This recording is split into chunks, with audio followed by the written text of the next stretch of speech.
నమస్తే, నేను మీ తేజ. భారత్కి గ్యాస్ వల్ల చాలా ఇబ్బంది తలెత్తే అవకాశాలు అయితే కనిపిస్తూ ఉన్నాయి. దీనికి కారణం మిడిల్ ఈస్ట్ కంట్రీస్లో జరుగుతున్న వార్. ఇరాన్, అలాగే ఇజ్రాయెల్, అమెరికా ఈ దేశాల వల్ల ప్రపంచవ్యాప్తంగా ఉన్న దేశాలన్నిటికీ చాలా ఇబ్బందులు తలెత్తే అవకాశం కూడా ఉంది. అందులో భారత్కి కూడా. కేవలం 2 వారాల పాటు యుద్ధం జరగడం వల్ల, హర్మోన్ జలసంధి క్లోజ్ అవడం వల్ల భారత్లో గ్యాస్ కొరత ఏ రకంగా చేరుకుందో అందరికీ బాగా తెలిసిందే. ఒక పక్క కేంద్ర ప్రభుత్వం మనకి ఇబ్బంది లేదు, 25 రోజులు సరిపడగా ఉంది, అలాగే అమెరికా నుంచి, నార్వే నుంచి కూడా, రష్యా నుంచి కూడా మనం తెప్పించుకుంటున్నాం అని చెప్తున్నా కూడా చాలామంది ప్రజలు భయపడి రోడ్లకు ఎక్కి మాకు గ్యాస్ రావట్లేదు, గ్యాస్ బుకింగ్ అవ్వట్లేదని చాలామంది ప్రయత్నాలు చేశారు. అలాగే ఇంకో పక్క బ్లాక్లో చాలామంది గ్యాస్ సిలిండర్స్ని అమ్ముకున్నారు. అలాగే ఎల్పిజి గ్యాస్ అది లేకపోవడం వల్ల కొన్ని హోటల్స్ కూడా మూతపడ్డాయి. ముఖ్యంగా హైదరాబాద్, ముంబై, చెన్నై, బెంగళూరు ఇటువంటి స్టేట్స్లో కొన్ని హోటల్స్ అన్ని కూడా మూతపడ్డాయి. ఈ గ్యాస్ కొరత వల్ల ఐపీఎల్ఏ ఆగిపోతుందని చాలామంది విశ్లేషకులు మాట్లాడారు. అయితే తాజాగా ఇప్పుడు ఇంకా చాలా ఇబ్బంది పరిస్థితులను ఎదుర్కోవాల్సి ఉంటుందంటూ కూడా నిపుణులు చెప్తా ఉన్నారు. దీనికి కారణం ఏంటంటే నిన్న ఖతర్లో జరిగిన ఒక అటాక్ వల్ల. ఖతర్లో ఎల్ఎన్జీ ప్లాంట్ రాస్ లఫన్ ఆ ఇండస్ట్రీ దగ్గర నిన్న ఇరాన్ మిసైల్స్తో అటాక్ చేసింది. 4 మిసైల్స్ అవన్నీ కూడా గాల్లోనే మొత్తం పేల్చేస్తుంది ఖతర్. అయితే ఒక మిసైల్ వెళ్ళి ఎగ్జాక్ట్గా ఈ ప్లాంట్కి వెళ్ళి ఢీ కొట్టింది. సో అక్కడ అంటే 70% డ్యామేజ్ అయింది. దీంతో అక్కడి నుంచి వచ్చే 20% ఏదైతే గ్యాస్ ఉందో దానికి మనకి చాలా ఇబ్బంది అవుతున్నట్టు కూడా చెప్తా ఉన్నారు నిపుణులు. అక్కడి నుంచి ఎల్ఎన్జీ గ్యాస్ మనకి ఇక్కడికి వస్తుంది. సో అది కూడా రావాలంటే హర్మోన్ జలసంధి దగ్గర నుంచే రావాలి. ఆల్రెడీ హర్మోన్ జలసంధి దగ్గర తీవ్రమైన ఉద్రిక్తలు ఉన్నాయి. ఇప్పుడు డైరెక్ట్గా ఖతర్లో కూడా అటాక్ చేస్తారు. అంటే మెయిన్ పాయింట్ దగ్గరే కొట్టారని చెప్పొచ్చు. ఇరాన్ చాలా భయంకరంగా యుద్ధం చేస్తూ ఉంది. మేమే కాదు నష్టపోవటం, మా వల్ల ఇతర దేశాలను కూడా నష్టంలోకి తీసుకెళ్తా ఉంటాం, ఆ రకంగా యుద్ధం చేస్తుంది ఇరాన్.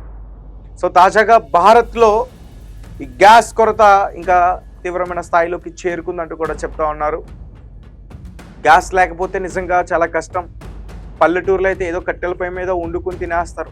బట్ సిటీస్లో కుక్ చేసుకోవడం, గ్యాస్ లేకుండా కుక్ చేసుకోవడం అనేది అసాధ్యం ఖచ్చితంగా. ఇండక్షన్ స్టవ్స్ ఎన్నెన్ని వాడతారు, ఎన్నెన్ని దానిపైన చేస్తారు. సో ఖచ్చితంగా చాలా ఇబ్బంది ఉంటుంది. మనం వండుకోవడానికి ఉండదు, కనీసం మనం కొనుక్కుని తినడానికి కూడా ఉండదు. అలాగే నిత్యావసర సరుకుల రేట్లు కూడా పెరిగే పరిస్థితి ఉంటుంది. ఎందుకంటే గ్యాస్ దొరకట్లేదు, దాని రేట్ పెంచుతారు.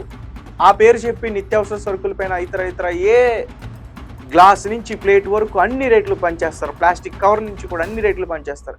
దీనికి కారణం ఏంటంటే గ్యాస్ అని చెప్తాను. సో అంటే ఇప్పుడు ఖచ్చితంగా రేట్లు పెరిగాయి, నిజంగానే రేట్లు పెరిగాయి. ఇప్పుడు ఇంకా రేట్లు పెరిగే అవకాశం కూడా ఉంది. గ్యాసు, నిత్యావసర సరుకులపైన పెట్రోల్, డీజిల్ ఇట్లా అన్ని రేట్లు ఖచ్చితంగా పెరిగే పరిస్థితి అయితే ఉంటుంది. రైట్, దీనికి సంబంధించి ఇంకా క్లియర్ ఇన్ఫర్మేషన్ నేను చెప్పేందుకు ప్రయత్నిస్తాను. ఫిబ్రవరి 28న అమెరికా, ఇజ్రాయెల్ సైన్యం సంయుక్తంగా ఆపరేషన్ ఎపిక్ ఫ్యూరీ చేపట్టి ఇరాన్ దాడులపై పశ్చిమాసియాలో యుద్ధం ప్రారంభమైంది. ఈ యుద్ధంలో Iran supreme leader Ayatollah Ali Khamenei, security chief Ali Larijani, intelligence మంత్రి ఇస్మాయిల్ కాతిబ్ ఇంకా కీలక నాయకులు మరణించారు. ఇరాన్లో క్షిపణి దాడులతో వందలాది మంది ప్రాణాలు కోల్పోయారు.